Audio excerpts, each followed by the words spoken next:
Shalom, selamat akhir pekan, saudara-saudara yang dikasihi Tuhan. Senang bisa berjumpa lagi. Kita akan mendengarkan firman Tuhan, tapi sebelumnya mari kita berdoa. Ya Tuhan, kami selalu rindu akan firman. Kami mohon Roh Kudus memberikan kami sukacita, sehingga kami dapat menikmati firman-Mu dengan baik. Dalam nama Tuhan Yesus. Amin.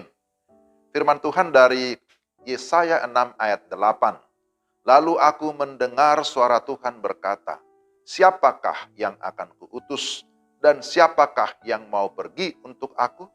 Maka sahutku, ini aku, utuslah aku. Yesaya 6 ayat 8. Tema kita, dikuduskan untuk diutus.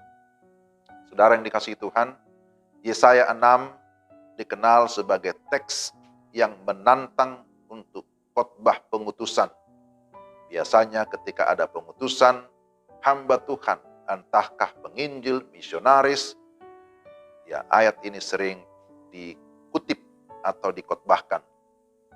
Penerapan aslinya jauh lebih khusus, bahwa teks ini merupakan panggilan Yesaya untuk menjadi seorang nabinya Tuhan.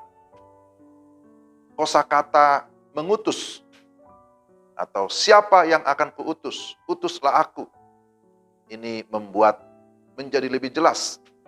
Sebab ini adalah pertanyaan dari Tuhan. Tuhan yang memanggil. Tuhanlah yang mengutus hamba-hambanya, termasuk Nabi Yesaya. Dan itu juga yang diteruskan sampai kepada masa perjanjian baru, bahwa panggilan untuk menjadi seorang hamba Tuhan, kemudian diutus untuk masuk ke ladang pelayanan dalam pemberitaan firman, itu menjadi mandat agung atau amanat agung yang disampaikan oleh Tuhan Yesus kepada murid-muridnya. Saudara yang dikasihi Tuhan, berkaitan dengan kesiapan untuk diutus, maka kita melihat di dalam bagian firman Tuhan ini ada 3 tahapan yang harus diperhatikan. Pertama disebutkan dalam perikop ini, Yesaya melihat Tuhan. Itu hal yang pertama. Hakikat panggilan Yesaya adalah bahwa dia memiliki penglihatan rohani tentang Tuhan. Bahwa Tuhan adalah pribadi yang maha tinggi, yang melampaui segala-galanya. Disebutkan di sini, duduk di tahtanya, dilayani oleh para malaikat.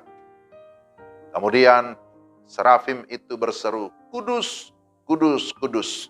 Dalam ayat yang ketiga. Inilah penglihatan yang mulia itu, yang dikaruniakan kepada Nabi Yesaya. Pada saat Raja Uzia merayakan setengah abad sebagai raja dan kemudian mangkat atau wafat. Saudara yang terkasih dalam Tuhan, di sini kita melihat bahwa Yesaya mendapatkan panggilan yang begitu jelas setelah dia mengalami perjumpaan secara pribadi dengan Tuhan di dalam penglihatan rohaninya. Lalu yang kedua, Yesaya mengalami pengudusan. Setelah penglihatan, kemudian ada proses pengudusan yang tentu setelah ada pengakuan dosa dari Yesaya. Yesaya mengakui bahwa dia adalah seorang yang najis bibir.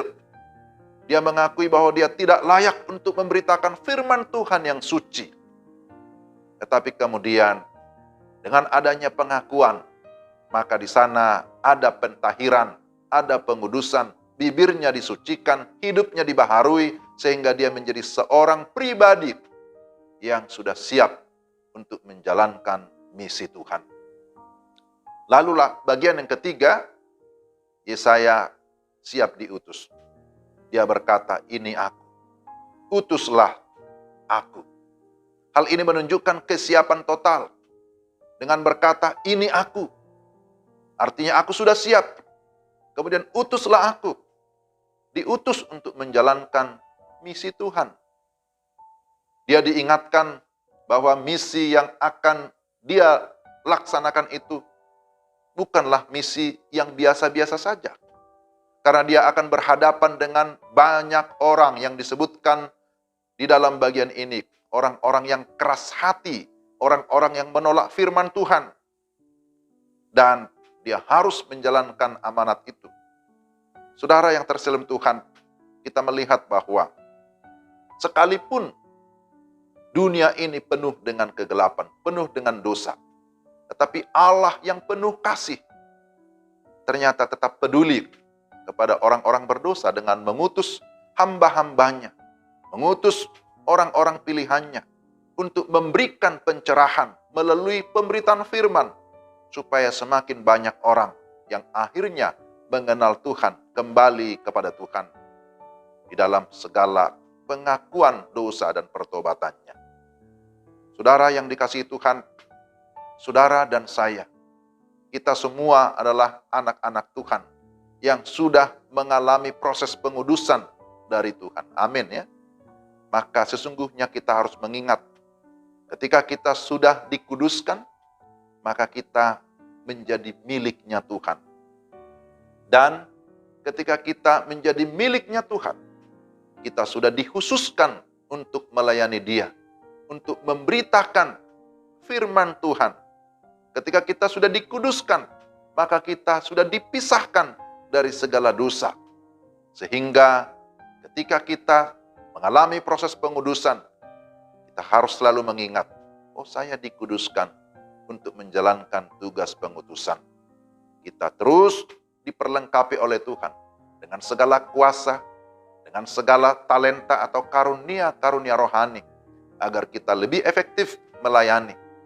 Baik kita sebagai misionaris, sebagai penginjil, sebagai pendeta, sebagai majelis gereja, bahkan semua kita orang-orang yang percaya, sesungguhnya kita semua sudah mengalami panggilan Tuhan, kita sudah dikuduskan, dan kita sekarang menjadi utusan Tuhan dimanapun kita berada.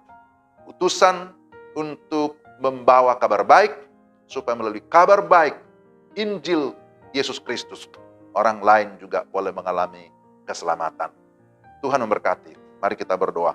Ya Tuhan, terima kasih firman-Mu mengingatkan kami bahwa kami adalah hamba-hamba-Mu yang Engkau sudah pilih, Engkau sudah kuduskan untuk siap masuk ke dalam dunia sebagai utusan-utusan Allah untuk memberitakan kebenaran, memberitakan keselamatan, sehingga makin banyak orang yang mengalami keselamatan oleh karena Injil Yesus Kristus. Tuhan, pakai kami menjadi alat di tangan dalam nama Yesus. Amin. Demikian renungan kita hari ini. Tuhan memberkati saudara sekalian. Shalom.